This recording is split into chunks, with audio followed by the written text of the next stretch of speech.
Olá, seja muito bem-vindo ao Open Mind, o podcast que vai abrir a sua mente. Lembrando que esse podcast é gravado aqui no Espaço Mind, em São Paulo, pertinho do Metrô Paraíso, pertinho da Avenida Paulista. Um espaço que, além do estúdio para gravação, também temos salas de treinamento, sala de atendimento para você que faz seu atendimento individual, quer fazer seu evento, então venha conhecer o Espaço Mind. Eu sou Thiago Beltrán, psicólogo, especialista em comunicação, inteligência emocional, e hoje eu tô aqui com o Danilo Mello, um grande parceiro, amigo aí, ele é psicanalista, escritor, teólogo, mentor de casais, e a gente vai ter um papo muito legal aí hoje para trocar. Então eu gostaria que você também pudesse se apresentar um pouquinho para quem está vendo a gente aí, né, Danilo, que não teve oportunidade ainda de ter contato com você, com o seu conteúdo. Quem que é o Danilo Mello? Perfeito. Boa tarde, Thiago. Boa tarde, pessoal que nos assiste. Bom, eu trabalho com casais aí, né, ajudando casais que estão em crise a encontrar um caminho de melhor convivência, melhor compreensão, de restauração de conexão. Trabalho também na internet, né? Produzo conteúdo, escrevi o livro aí, Manual da Vida 2, e vamos juntos hoje gerar valor para o pessoal aí que vai nos assistir. Pô, legal, Danilo. Seja muito bem-vindo. Cara, todo mundo que vem aqui, eu costumo dizer que eu chamo pessoas que eu vejo que tem uma forma diferente de pensar, de olhar para a vida, né? Que isso gera os resultados que as pessoas têm. Eu gosto sempre de tentar conhecer também um pouquinho da infância, de como foi a infância das pessoas que estão aqui, porque a gente sabe que muito do que a gente vive hoje tem a ver com a forma como a gente foi criado, as coisas que a gente vivenciou, né? Então, gostaria que você falasse um pouquinho aí como foi a infância do Danilo, né? Até ele chegar a trabalhar com o que trabalha hoje, enfim. Cara, é uma volta, hein? Vamos ver se eu consigo reduzir a história. Mas assim, eu perdi meu pai quando eu tinha 6 anos, né? Acho que foi o meu primeiro grande trauma, falando para um psicólogo. E então eu já tive um contato bem traumático logo cedo. Cresci eu e minha mãe no bairro, na zona norte de São Paulo, né? E ali uma infância, eu acho que dos anos 90, né? Ia pra escola, brincava na rua, os amigos da escola só se viam em época de colégio. Eu falo isso pro meu filho, pra minha filha, que não tinha isso de falar. Sim, com amigos da WhatsApp, escola, né? E aí fui seguindo a vida, né? Como todo mundo ali no meio em que eu cresci. Conheci minha esposa muito cedo, então com 15 anos eu conheci ela no colégio. Foi praticamente minha primeira namorada. E fui me desenvolvendo. Com uns 20 anos, fiz minha primeira graduação. Minha primeira graduação foi Sistema de Informação, eu sou bacharel nisso. Fui procurando me encontrar, até que, já casado, por volta dos 20 e poucos ali, eu sofria numa crise conjugal. Foi quando a minha esposa me pediu divórcio. E nesse momento eu tinha duas opções, né? Eu sabia o que era já crescer sem pai, afinal, como eu disse, eu perdi meu pai com 6 anos, então eu já tinha sofrido em alguns relacionamentos que minha mãe teve a disfuncionalidade do lar, tanto na ausência paterna quanto na presença, né, física, mas ausência emocional de namorados, enfim, que eram namorados, mas nada além disso. Não tinha uma maturidade para exercer uma paternalidade, né? Então, uma paternidade. Então, aí ela me pediu divórcio e eu falei, cara, se eu divorciar, eu vou entregar meus filhos ao mesma infância que eu tive. Aí eu falei, eu vou estudar. Você tem quantos filhos, desculpa? 2. A Helena... Você já tinha os 2 já? Não, tinha só a Helena. Só a Helena. A Helena aí? O Heitor tem 6, a Helena tem 11. Eu sou péssimo com número, hein? Eu nunca dou data. Quando a gente era namorado, eu esqueci o aniversário dele. Número é meu campo do desconforto. E aí, fui estudar. E quando eu estudei, eu salvei o meu relacionamento a partir do conhecimento que eu obtive. E foi aí que eu me apaixonei por isso. Desde lá, eu vim estudando, fazendo cada vez mais especializações. Foi aí que eu procurei a psicanálise, me tornei psicanalista. Antes disso, segui o caminho da teologia, porque eu acredito que a espiritualidade ela é essencial. Muitos relacionamentos, eles por sinal fraquejam, porque você vai olhar na vida do casal e não tem Deus na relação. E Deus é a primeira relação que estabelece, né, a estabilidade do lar. é como eu falo, abotoar a camisa começando com o primeiro botão certo, que é Deus. Se você começar errado, vai terminar errado. Então, assim, aí passei pela teologia para me espiritualizar, para entender tudo isso, e aí passei pela psicanálise e hoje eu já nem sei por onde eu tô passando.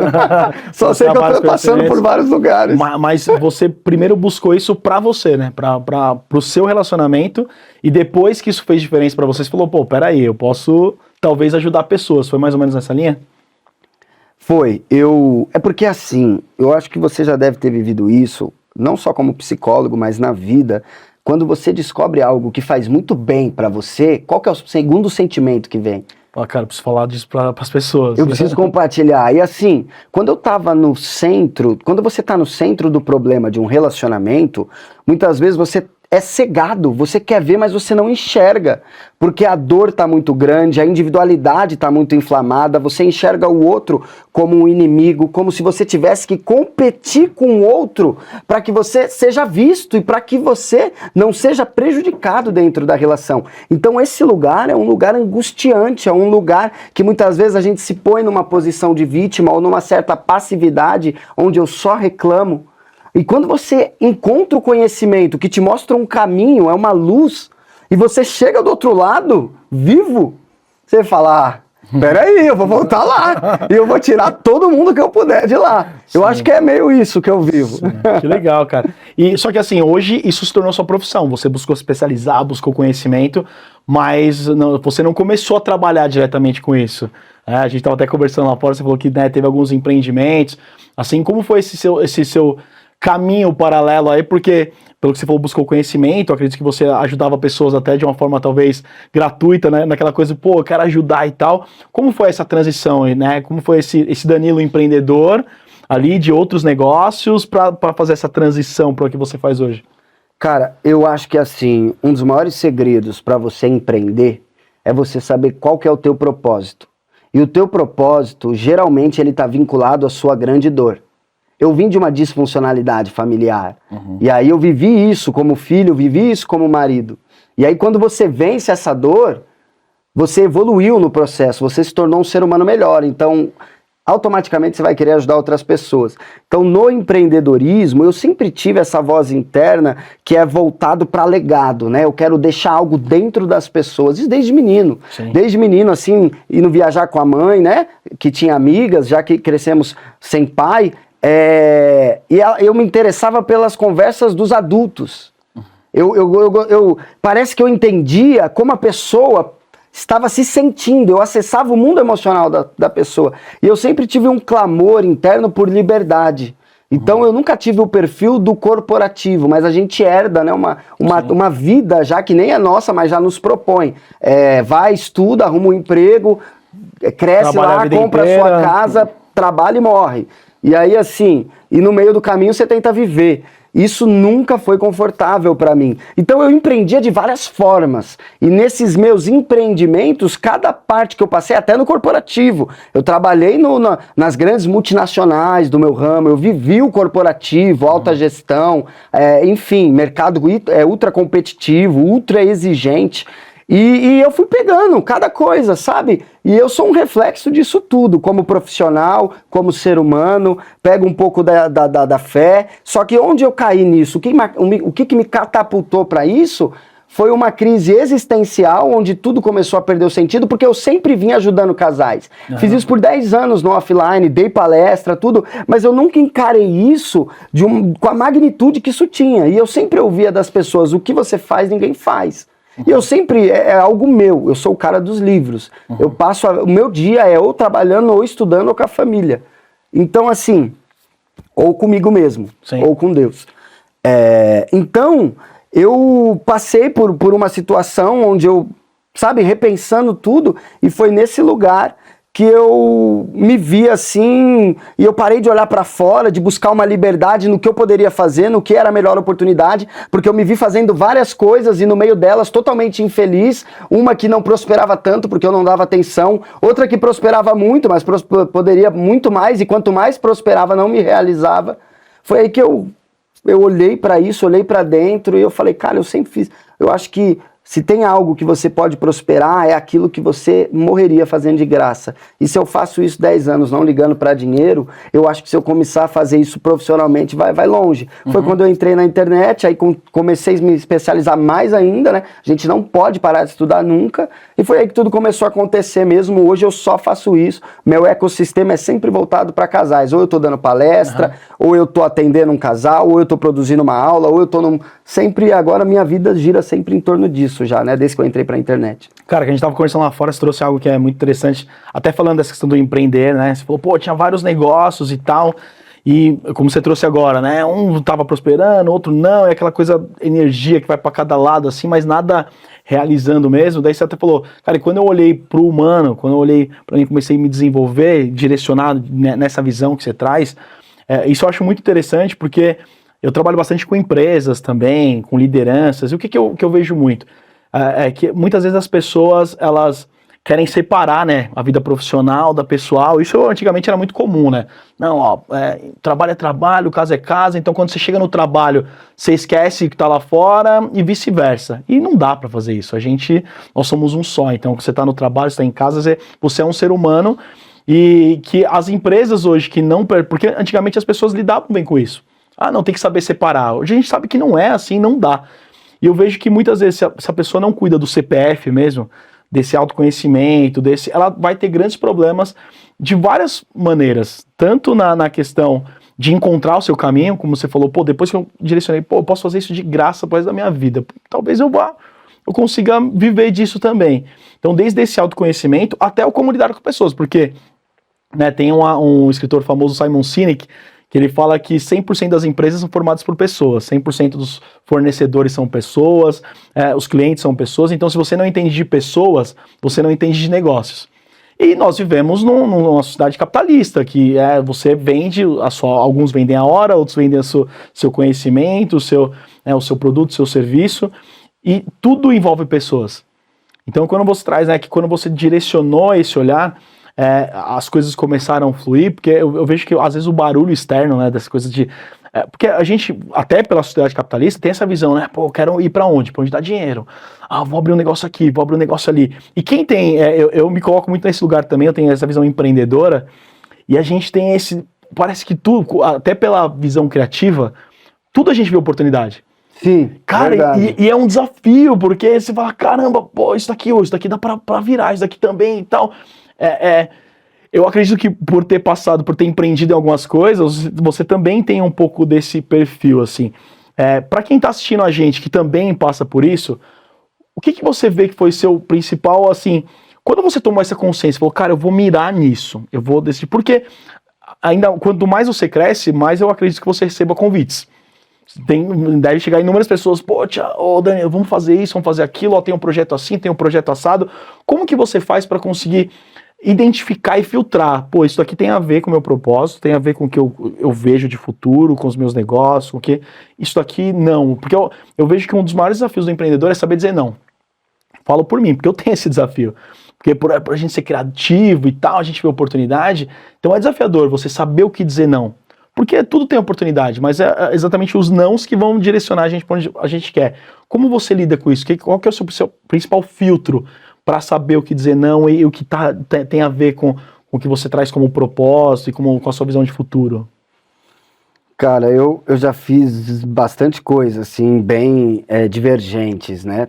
Totalmente diferentes. E eu acho que, assim, eu não gosto de pensar naquele momento, sabe? É aquele momento. Tipo, demorou 20 anos para que tudo acontecesse de repente, né? Então, assim, eu acho que a gente tá numa jornada e eu não gosto de pensar de uma maneira mecânica, estruturada, assim, olha, você vai por esse caminho e esse caminho vai te levar. Não, a vida não é assim. Fórmula, né? Você não é linear, você vai para cima, você vai para baixo, você volta para trás, você vai lá pro primeiro, depois você cai lá embaixo. Então, assim, eu acho que primeira coisa é, nessa jornada, você buscar o autoconhecimento. Quem abre empresa pode ficar rico. Quem investe em si mesmo fica milionário. Porque, assim, o autoconhecimento é o que vai te levar para você entender o que te motiva, o que não te motiva, o que você gosta de fazer, o que você não gosta, onde você gosta de estar, com quem você gosta de estar. Eu acho que a gente precisa fazer uma leitura muito boa de quem nós somos, porque a gente não sabe nem usar essa máquina aqui, né? Que é um processador absurdo para você fazer coisas boas, para você ser produtivo, para você impactar vidas. Então eu acho que o maior norteador não pode ser o dinheiro. Se você tirar o dinheiro da cabeça, ele vai para o bolso. O dinheiro é consequência, é o último a chegar. Então eu acho que é mais uma reflexão de quem eu sou, o que quero, o que eu estou disposto a fazer. E eu hoje, depois de fazer tudo, porque surge muito, sempre surgiu, e o criativo realmente quer fazer tudo.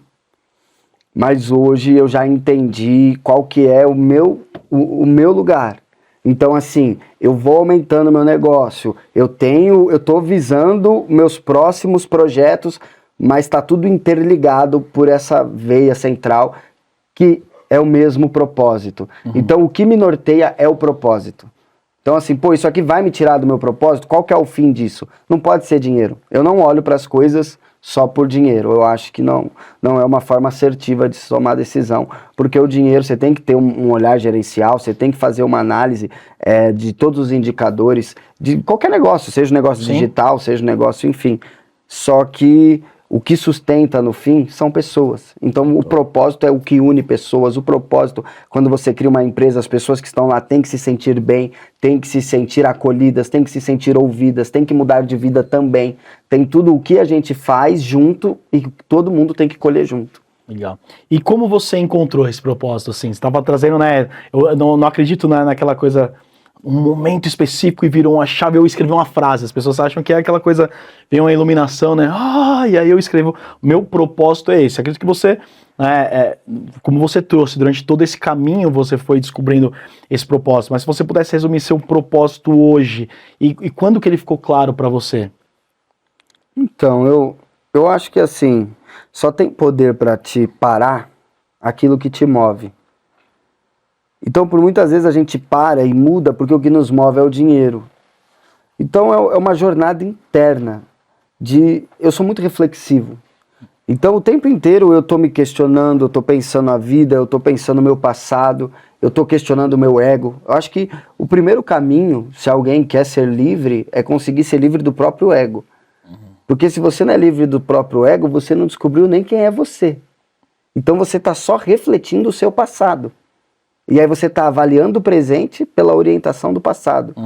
Ou seja, eu não estou nem vivendo o presente, eu estou sofrendo ontem. Então eu acho que eu sou muito reflexivo. E eu, pelo lado criativo, o que eu faço, eu gosto que represente quem eu sou. Então, eu ouvi uma vez, eu não lembro de quem que é o autor, mas todo homem, ele só tem uma mensagem. Você vai falar a mesma coisa de 100 formas diferentes. Mas você tem uma mensagem da sua vida, algo que você carrega, que é a sua mensagem central. Eu acho que você tem que descobrir qual que é a sua mensagem. Ela vai revelar o que você pode fazer. Porque o que você faz, na verdade, é o meio para você revelar o que você é. E o que você é a sua mensagem. Qual que é a sua mensagem hoje? A minha mensagem, a gente tem uma frase que eu falo, relacionamento não se acha.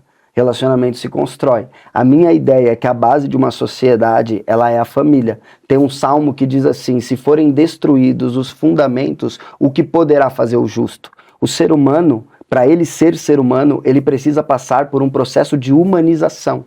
Isso significa que ele tem que se relacionar com outro humano, você sabe disso, mais do que eu. Então, assim, aquele Mowgli, o menino lobo, aquilo é uma verdade. Sim. Então, assim, eu acho que a gente precisa entender que se a gente quer construir um lugar melhor, a gente precisa começar da base, da família, um lar estruturado, porque uma criança que cresce num lar estável, onde vê que a mãe respeita o pai, que o pai ama a mãe, que a família, cada um está no seu lugar, é uma criança mais saudável, que vai produzir para um mundo melhor, que vai ser um pai melhor. Então eu penso que assim, a partir do que eu sofri, do que eu não tive, eu tenho uma mensagem de cura, para que outras pessoas não sofram. Então eu acho que é aquilo, se eu ando, meu filho corre, meu neto voa. Eu acho que as coisas têm que ficar melhor. Legal. E para quem está assistindo, já que você tem esse propósito, provavelmente a internet tem um poder gigantesco de, às vezes a gente nem sabe onde está chegando esse podcast, pode ser uma pessoa do outro lado do mundo assistindo, e que pode estar passando por problemas de família. E aí eu queria até qual foi as primeiras mudanças que você, através do conhecimento, porque você começou tudo isso através do seu relacionamento, que eu acho que isso é muito importante, porque hoje a gente está numa época de internet, que as pessoas, de grandes empresários que nunca empreenderam, né, o cara começa a querer ensinar ali, mas nunca teve um negócio de sucesso, ganhar dinheiro, enfim, as pessoas, né, vendem muitas coisas que não vivenciaram, e você começou por um caminho que eu acredito que é o caminho mais correto, que é, cara, primeiro deixa eu vivenciar, que nem foi algo pensado, né? Na verdade foi o caminho que você foi trilhando, que depois você olhou e falou, cara, acho que isso tem possibilidade de ser o meu negócio. Mas quais foram as primeiras mudanças que você começou a ter? Você chegou lá, cara, super jovem, 20 e poucos anos ali, já casado há um tempo, já numa crise. Da esposa chegar e falar, pô, acho que eu não quero mais isso, e aí você falou, pô, peraí, eu não quero perder isso, eu quero realmente... Quais foram as primeiras mudanças através do conhecimento que começaram a fazer diferença, começaram a trazer essa mudança para o seu relacionamento, para retomar esse relacionamento? Eu acho que um grande segredo dos relacionamentos é justamente, primeiro, eu preciso me relacionar com Deus, senão eu não sei quem eu sou. Segundo, eu preciso me relacionar comigo mesmo, porque não existe relacionamento sem autoestima, né? Então, no meu relacionamento comigo mesmo, eu desenvolvo autoestima, confiança, segurança. E aí eu não vou no outro colocando uma expectativa gigante, como se ele tiver... Eu idealizo o outro, e quando eu idealizo o outro, eu anulo ele como pessoa. E eu chamo isso de amor, mas isso não tem nada a ver com amor. Porque amor é aceitar a pessoa como ela é. Se você quer mudar a pessoa, você não ama. Você construiu uma idealização. Então você olhou algo que te chamou a atenção e automaticamente você atribuiu mais tantos algos que você esperava que a pessoa tinha. E quando a pessoa não manifesta aquilo que você esperou receber, você se frustra. Então, assim, eu acho que muitas pessoas, elas desistem do relacionamento porque eu tô sempre nesse lugar de expectativa daquilo que o outro vai ser, vai fazer por mim, vai fazer eu me sentir. Então, primeira coisa, eu saí do lugar de vítima. Se você quer mudar um relacionamento, não adianta você ficar no lugar de ataque. Você fala assim, às vezes você conversa com um casal, o homem tá contrapondo a história da mulher, a mulher tá contrapondo a história do homem. Aí você fala, legal, vamos supor que você ganhou a discussão. Que fim que vai chegar isso? Você está mais preocupado em estar certo, em provar que a sua história é a história certa, do que entender que sobre ser humano você primeiro precisa acolher o sentimento do outro. Se eu sentir que você não validou o meu sentimento, eu vou me inflamar contra você. E nesse lugar de vítima, a gente está sempre se inflamando.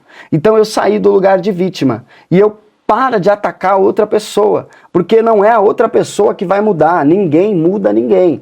Meu relacionamento tá ruim, a outra pessoa não me ama, a outra pessoa não me prioriza, a outra pessoa não tem tempo de qualidade comigo, a outra pessoa não se importa com o que é importante para mim, tudo bem, mas você não vai mudar essa outra pessoa. O que vai acontecer? Vão passar os anos e você vai ficar no mesmo lugar, vivendo a vida que você nunca quis viver, empurrando com a barriga e lamentando do comportamento do outro. Então você tem que sair desse lugar de vítima e falar, o que é que eu posso mudar para transformar minha relação? Eu não posso mudar o outro. Então eu vou mudar a única coisa que eu posso. Quem? Eu? Então eu comecei olhando para mim. E quando você começa a olhar para você, os seus próprios comportamentos, e você busca ter reverência. Relacionamento é um lugar que a gente fala que é um campo sagrado. Qual sentido? No sentido que o ser humano foi criado para a glória de Deus. Significa que todo ser humano foi criado para a glória de Deus e eu vou conhecer o outro. Todo ser humano é único. Todo ser humano é único. Então a gente parte do princípio como se eu já conhecesse o outro. Eu conheço talvez o que você faz. Eu conheço o que você gosta, mas eu não conheço como você se sente diante das situações. Eu vou te dar um exemplo. De 0 a 10, quanto isso te irrita? De 0 a 10, quanto isso te faz bem? De 0 a 10, quanto você esperava que eu fizesse isso para te mostrar que eu te amo?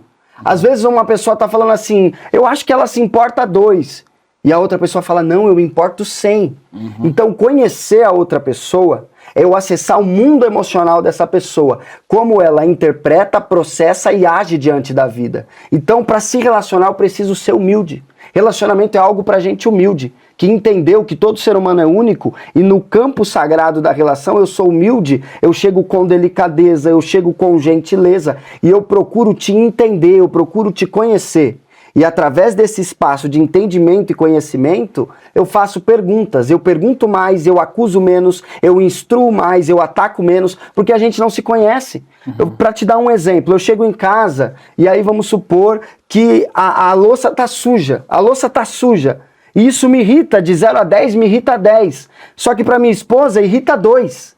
Aí eu chego e quando eu olho aquela louça, eu me irrito com ela e eu sou grosso com ela. Ou você troca os casais, ela se irrita comigo porque ela não gosta da louça. Só que ela não entendeu que eu que deixei a louça, na verdade me irrita 2. Então ao invés dela vir e falar, olha, não deixa a louça assim, quando você chegar mais cedo, lava você, porque quando eu chego e a louça tá dessa forma, me irrita profundamente. Se ela fala do sentimento, ela me instrui. Se ela me instrui, gera assertividade. Agora a gente parte do princípio que todo mundo enxerga igual, e aí eu vou e já puno outro. Pô, mas que casa imunda, toda vez é a mesma coisa. Se você se ofende, você se defende. Se você se defende, a gente não conversa. A gente se ataca e a gente se afasta. É por isso que muito relacionamento acaba. Então, respondendo a pergunta, começa mudando você. Cara, esse ponto que você trouxe é crucial, e não falo nem de relacionamento, assim, de todos os relacionamentos, né? Não só do relacionamento amoroso, porque trabalhando com empresas, por exemplo, um dos grandes desafios quando a gente vê relacionamento entre o colaborador e o líder e o liderado, enfim, existe muito esse problema exatamente das pessoas colocarem o olhar no outro, que é esse lado efeito da vida, né? Ah, eu sou assim porque meu pai foi assim, porque minha mãe foi assado, porque meu relacionamento tá ruim, porque minha esposa é assim, porque meu marido, porque a política do país. Então sempre não há defeito. O lado efeito não tem possibilidade de mudança, porque você é um resultado. Não, eu só sou assim como você trouxe, né? Ah, não, meu relacionamento tá ruim porque minha esposa e tal. A única possibilidade de mudança é esse lado de autorresponsabilidade, tá? Não é um abraçar árvore, é exatamente isso, olhar, pô, beleza, o país tá assim, meu pai foi assim, minha mãe foi assado, minha esposa tá assim, meu trabalho, o que eu posso fazer para começar uma mudança?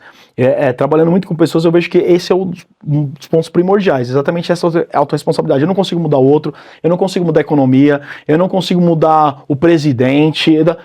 Diante dessa realidade, o que eu posso fazer? Eu vejo que esse é um dos primeiros pontos, realmente, não só para o relacionamento amoroso, que é o seu foco principal, mas para tudo na vida. E geralmente as pessoas se colocam nesse lado efeito e as pessoas estão sempre insatisfeitas, estão sempre nesse lado do ataque e tal. E outro ponto que você trouxe muito interessante, que eu vejo, eu também sou louco por estudar várias linhas, assim, eu gosto muito da linha da comunicação não violenta, da CNV, bastante conhecida, que fala muito disso também.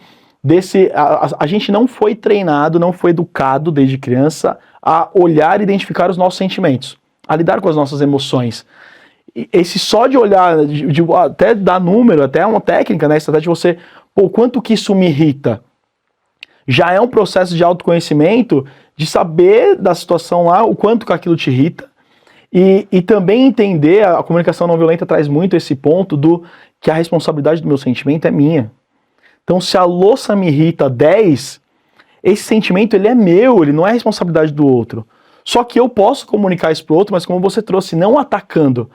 E a comunicação não violenta fala muito desse processo de como eu comunico isso. Porque geralmente a tendência é, pô, você não lava a louça porque você é isso, você é aquilo. Botar rótulos, né? Quando eu olho e falo assim, pô, amor, quando você não lava a louça, eu fico extremamente irritado. Porque isso para mim é muito importante, porque cada um de nós tem necessidades e necessidades diferentes, assim como sentimentos. E quando a gente começa a olhar para esse olhar de necessidade, de cada um tem as suas necessidades ali diferentes, e quando às vezes o não lavar a louça para você é algo bobo, mas para a esposa é extremamente pesado aquilo, é porque aquilo não está atendendo uma necessidade dela, que talvez seja de um lar limpo, de coisas de organização que ela tenha. E quando a gente começa a olhar pro outro por esse olhar de necessidade, pô, se ela ficou brava, qual foi a necessidade dela que não foi atendida? Pra mim isso ajuda muito na empatia, que é esse olhar que você tá falando de, pô, ser humilde. Deixa eu tentar entender, pô, porque a tendência é o que você falou, é o ataque. Pô, porque você vê, mas você vai se irritar com a louça só, tá trabalhando o dia inteiro, você vai ficar pé da vida por causa de uma louça. É essa tendência desse ataque, né? Sim. Quando eu olho e falo, poxa, ela se irritou, pra mim é uma coisa tão besta. Mas deixa eu tentar entender essa coisa do ser humano único, né? Por que será que ela se irritou tanto? Qual a necessidade dela que talvez eu não tenha atendido? Isso pra mim realmente é algo que são coisas que mudam a vida, assim. Porque quando você fala, né, que você foi olhar primeiro pra você, pra sua família, e até os negócios começam a olhar diferente, começa a dar certo, porque tudo envolve relacionamento. Então, a partir do momento que você mudou você, de ter a mais autorresponsabilidade, trazer responsabilidade para você, de entender o outro, de ter empatia, porque quando você começa a ter empatia com a sua esposa, tentar entender esses sentimentos dela, que ela é diferente de você, com certeza você começa a olhar diferente para os seus filhos também. Sim. Com certeza você começa a olhar diferente para os seus parceiros de negócio, de trabalho, colaboradores, prestadores de serviço, e tudo tem uma tendência de mudar, né? Então, para mim, esses 2 pontos que você trouxe são muito fortes, assim. E, cara, nesse lidar com casais aí diariamente, você, além das suas experiências, tem anos que você fala, praticamente sua vida é lidar com os casais, né?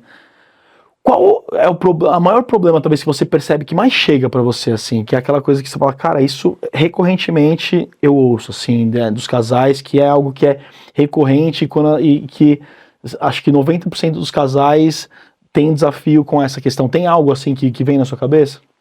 Eu acho que se a gente conseguisse tirar as pessoas daquela narrativa que elas constroem para elas mesmas, né, que é a minha interpretação da vida. Então, o que você fala, eu parto do princípio que você tem a mesma interpretação da vida que eu. Por isso que eu me ofendo. Porque eu te julgo na minha orientação interna. E nela você é reprovado. Uhum. Então, eu acho que se a gente tirasse as pessoas desse lugar, e aí elas falam assim, a comunicação. É o que todo mundo reclama. Eu estou com a comunicação no meu relacionamento péssima. Mas por quê?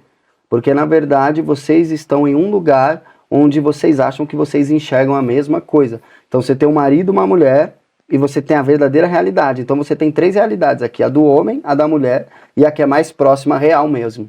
Uhum. Porque geralmente as das pessoas é enviesada pelo seu histórico, sim, pelo seu passado, pela sua experiência de vida. Então eu acho que quanto mais, e isso é um grande problema, toda pessoa que tem o ego frágil, ela resiste a uma troca de ideia. E como ela acha que ela é o que ela pensa, quando você contrapõe o pensamento, ela se ofende. Porque ela acha que você está ofendendo quem ela é. Porque ela acha que ela é o que ela está pensando.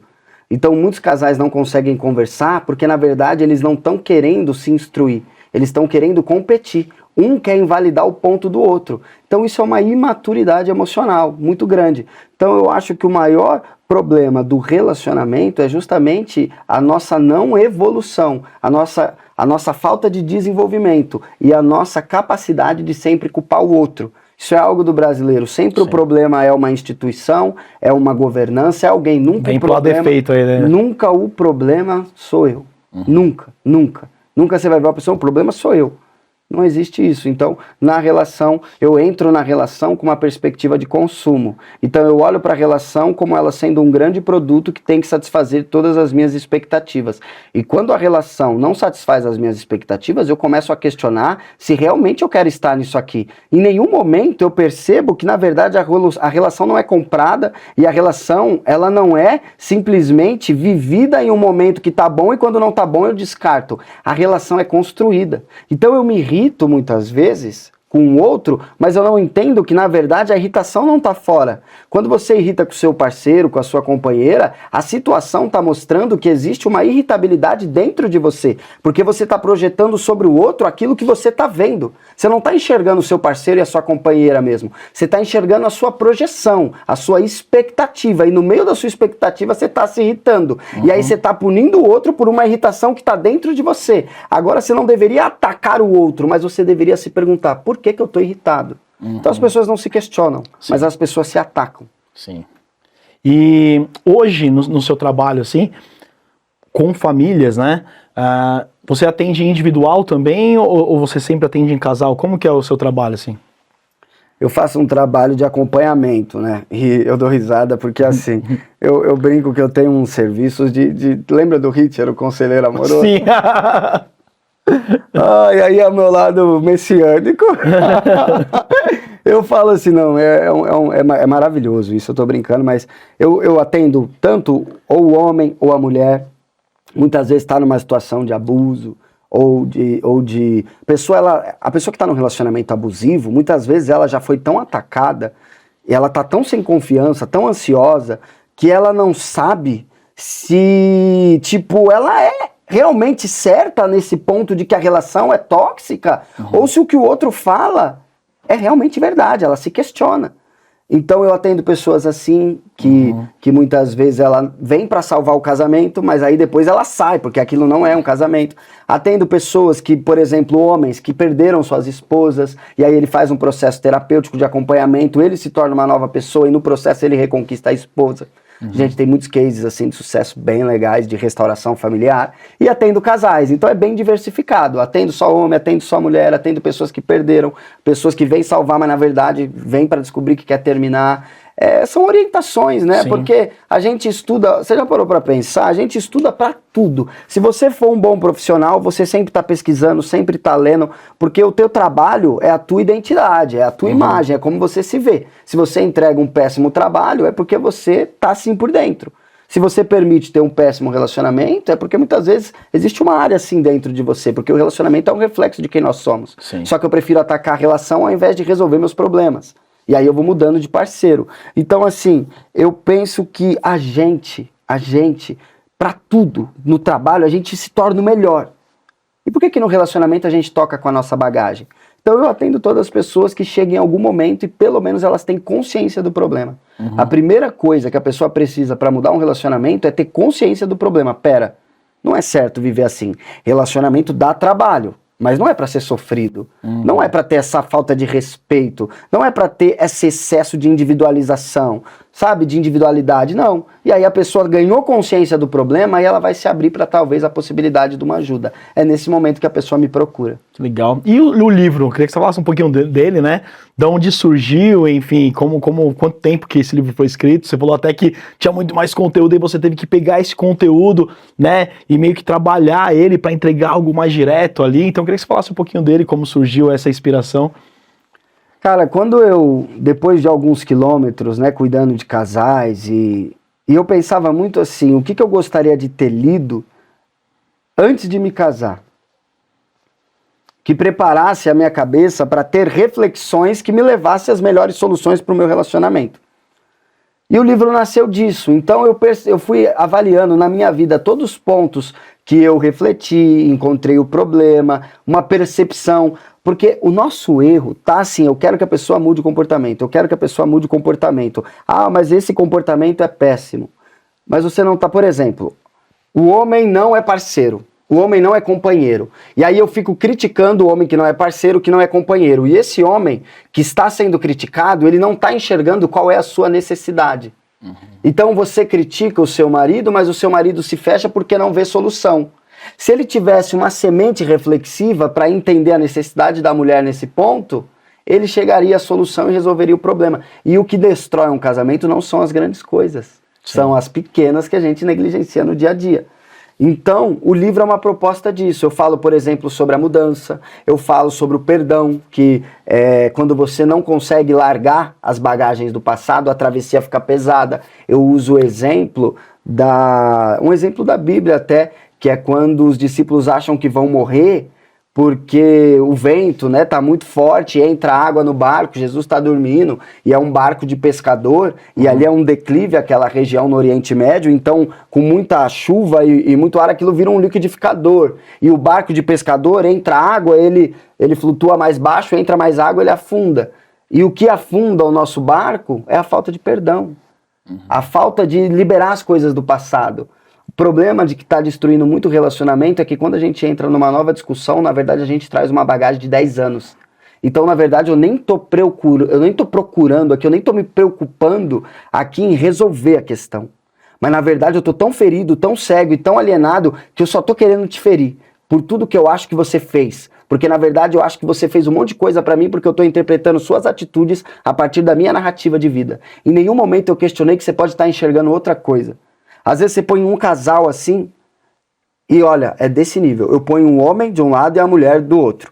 Aí eu falo, vamos lá, conta o que aconteceu. Aí o homem fala assim, então, a gente foi no aeroporto, pegamos o avião, atravessamos aí o planeta Terra, chegamos, sei lá, no Japão.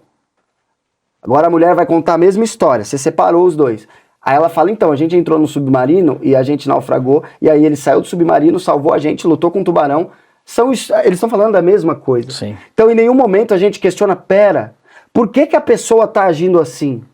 Porque ela está enxergando de outra forma. Relacionamento é a ferramenta mais poderosa para você se tornar um ser humano melhor. Desde que você seja humilde o suficiente, relacionamento você tem que viver de duas formas. Primeiro, mentalidade de iniciante. Sabe que a mentalidade de iniciante? Se você for jogar tênis, eu tô vendo para aprender a jogar tênis agora. Eu vou chegar com uma mentalidade de iniciante.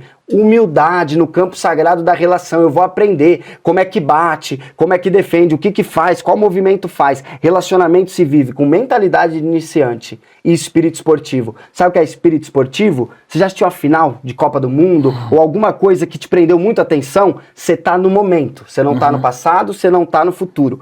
Muito relacionamento acaba por ausência emocional. Eu tô presente fisicamente, mas eu tô ausente emocionalmente.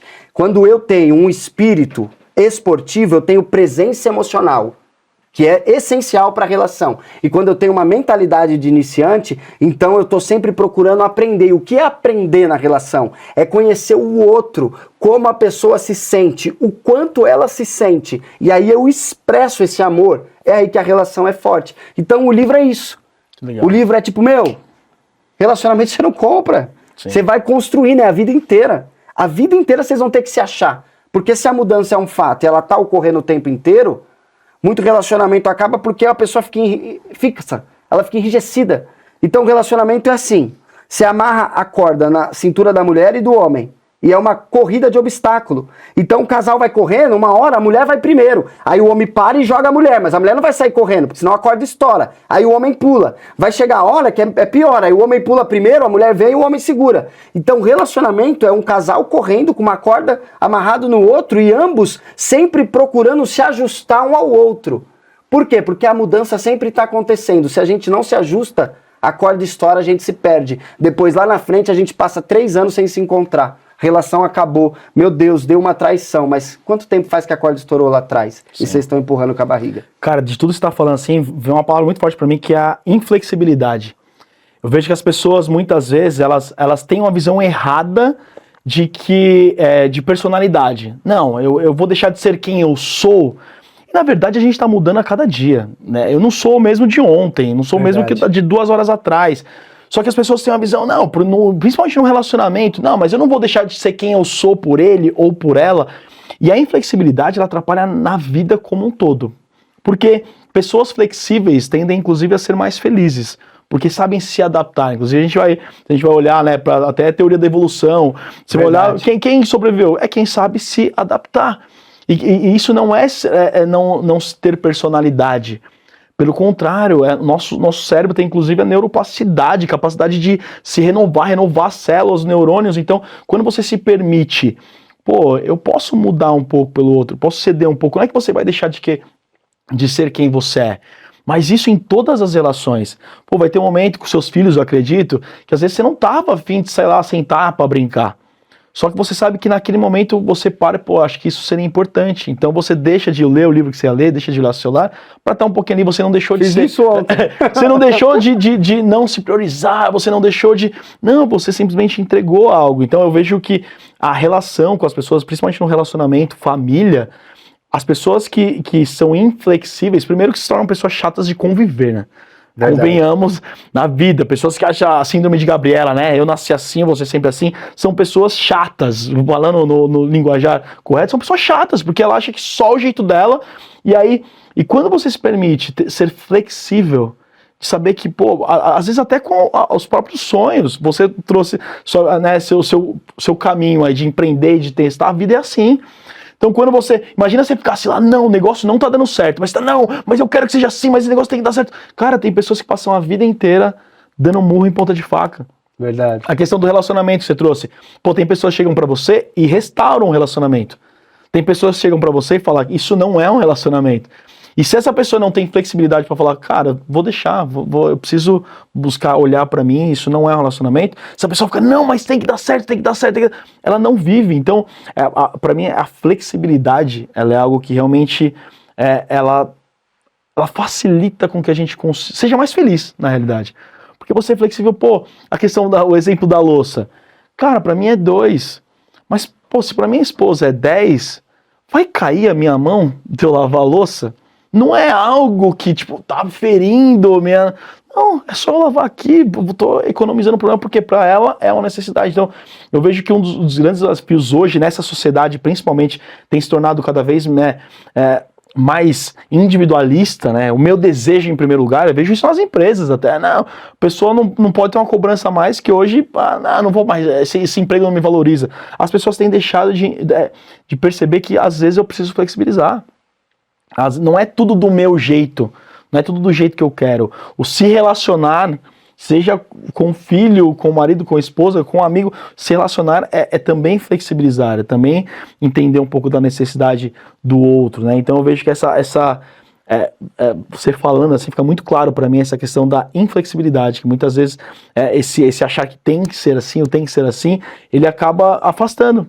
Né? Que acho que talvez ao invés de ser uma corda, que é o que você falou que dá pra tá mais junto, tá mais próximo, eu seguro ela, agora eu jogo, parece que, sei lá, é um ferro, né, que começa só a ferir os dois, porque os dois começam a tentar correr, mas esse ferro começa a ferir, exatamente a corda é flexível, talvez exatamente por isso, porque em alguns momentos a gente vai esticar a corda, alguns momentos a gente vai estar mais junto, alguns momentos eu vou pegar ela no colo, alguns momentos ela vai na minha frente, outras vezes eu vou na frente. Pra mim essa analogia que você trouxe é fantástica, assim, porque eu sou muito visual, então parece que eu vejo mesmo, e pra mim faz muito sentido, pô, a gente tá junto. Tanto tem até não lembro onde eu vi, se foi algum livro, falando até sobre a questão do céu, do inferno, falando de espiritualidade, né, que na verdade o céu é igual o inferno, mas a diferença é que os dois lugares, eles têm, como se tivesse um grande prato com comida ou com a sopa, só que você tem uma colher enorme que você não consegue colocar lá na sua boca. No inferno, fica todo mundo sem comer, porque você não consegue colocar na sua boca. No céu, as pessoas percebem que a sua colher enorme é para alimentar o outro. Uau! Então você consegue pegar e todos são felizes, porque você entende que o céu está no outro. Eu vejo que o que mais a sociedade tem perdido hoje, na minha concepção, é exatamente essa visão do outro. Do quanto que eu posso ser melhor, que esse olhar, quando eu sou melhor, eu sou um melhor marido, eu sou uma melhor esposa, eu sou um melhor pai, eu trago essa mudança, e quando eu desejo ser melhor para o outro, eu acabo me tornando melhor e as coisas fluem, porque aí, se você fez a questão de lavar a louça porque para sua esposa é 10, talvez ela vai fazer a questão de, sei lá, apertar a pasta na ponta lá, porque pra você 10 e pra ela tá pouco se lixando. Mas é o que você falou, as coisas ficam mais leves. Relacionamento pra mim ficou muito forte também, relacionamento dá trabalho, mas não precisa ser pesado. Eu vejo isso pra mim no trabalho também, no empreender, por exemplo. O trabalho, ele demanda esforço, mas ele não precisa ser pesado, ele não precisa ser aquela coisa que você levanta, ai meu Deus, não, tanto que você falava de propósito, para mim eu tenho um propósito muito grande que é de transformar as coisas mais leves. Quando eu vou dar um treinamento numa empresa, eu aprendi a gostar de estudar, acho que já quase com 30 anos, e quando eu vou dar um treinamento, eu falo, poxa, as coisas, eu aprendi a gostar depois, porque eu vi que tinham outras possibilidades de aprender. Pode ser gostoso aprender, porque na escola a gente tem aquela coisa, tem que fazer, tem que não sei o quê, e quando tem que, eu dei essa frase, tem que, acho que tudo fica pesado. Quando você fala, pô, não, eu faço porque eu quero, tem possibilidades, então a vida pode ser mais leve, o relacionamento, o trabalho, a relação com os filhos, e geralmente é a gente que acaba sendo inflexível, e quando você é inflexível as coisas realmente ficam mais difíceis, né? Cara, eu falava, né, a gente não tem muitas vezes noção de onde esse vídeo pode chegar, o YouTube é uma coisa hoje que, sei lá, talvez daqui 10 anos alguém esteja assistindo esse vídeo. Eu sei que você é um cara que tem uma espiritualidade também, tem uma visão de fé, e a gente tá chegando no final, que se deixar aqui a gente fica falando 3 dias direto, é um assunto que, cara, acho que é importante para todo mundo, mas diante de tudo isso, você já deixou várias mensagens, mas se você pudesse olhar no olho de alguém agora, né, que tá passando por uma dificuldade de família, se pudesse mandar uma mensagem, falar, cara, né, para você, que eu sei que alguém vai estar ouvindo agora e vai receber essa mensagem que tá precisando que você diga, então eu queria que você dissesse ali, olhando para essa pessoa. Cara, eu gosto, você falou de flexibilidade, né? Flexibilidade é uma palavra que eu uso muito para falar da relação. Eu gosto de olhar para a relação como um avião. E um Boeing, né, comercial, a asa dele, ela tem uma flexibilidade que ela pode dobrar até 12 metros. Ou seja, a turbulência não derruba avião. E eu gosto de olhar para a relação, uma asa sendo palavras e a outra sendo atitudes. Então, às vezes, a gente erra nas palavras e a gente desalinha nas atitudes, e aí a relação perde sustentação, que é quando o avião não consegue se manter no ar. Mas eu acho que quando você entende E quando você acredita e quando você decide fazer algo, sempre vai haver um caminho para quem tem força de vontade. Então eu sempre falo assim, poxa, eu não quero desistir do meu relacionamento. Então, vamos caminhar algumas milhas e no caminho a gente vai provar se o seu amor é verdadeiro ou não. Porque quem ama de verdade não troca, muda, constrói e salva a relação. Na maioria das vezes dá certo, mas no mínimo você tem que tentar. Ah, eu tentei e não deu certo, mas pode ter certeza que você gostou de quem você se tornou por tentar, porque você mudou e isso você vai levar pra vida. Pô, que legal, cara. Obrigadão pela oportunidade de ter esse bate-papo. Aprendi muito, me inspirou bastante. E queria que você deixasse aí como as pessoas te encontram, né? Como as pessoas podem comprar seu livro, podem ter contato com vocês, nas redes sociais, enfim. Diga aí como as pessoas podem te encontrar. Foi muito bom a conversa. Eu uso o Instagram mais, né? Sim. Que é IAM de eu sou. Então, IAM Danilo Melo, com L só. Lá na minha bio você tem o link também, que tem todos os nossos serviços e nossos produtos lá também. Tem curso, tem livro, tem tudo lá, tem atendimento, tem Legal, tudo. então você que está assistindo, já vai lá, segue o Danilo, tem muito conteúdo gratuito, muita coisa boa que às vezes a pessoa fica, que é o que eu vejo também, às vezes as pessoas, paga lá uma puta de uma grana para ter um iPhone, mas quando vai fazer uma terapia, vai fazer uma mentoria, não, mas é caro. Né? Nossa, parece que cuidar de si mesmo, que ao meu ver é o maior investimento que você pode fazer, não, mas é muito caro, né? Então as pessoas dão muito valor às coisas, mas deixam de dar valor nisso que vai transformar o resto da vida. Então, né, comece com conteúdo gratuito para você ver que realmente você aplicar já vai ter resultado, mas tem lá, tem o livro, tem os cursos, enfim, segue o Danilo lá e, cara, brigadão pela oportunidade, agradeço. Espero que tenhamos outras oportunidades aí pelo caminho e... Obrigado, Deus abençoe, viu? Obrigado muito. E muito obrigado para você que esteve aqui com a gente, acompanhou, então me segue lá também, Thiago Beltrán, segue o Espaço Mind. E foi um prazer estar com o Danilo aqui, um prazer também estar com você, obrigado por ter assistido até aqui. Indique para os seus amigos aí, para as pessoas, né, porque com certeza esse conteúdo serve para muita gente. Então, dá seu like aí, indica para as pessoas e até o próximo Open Mind.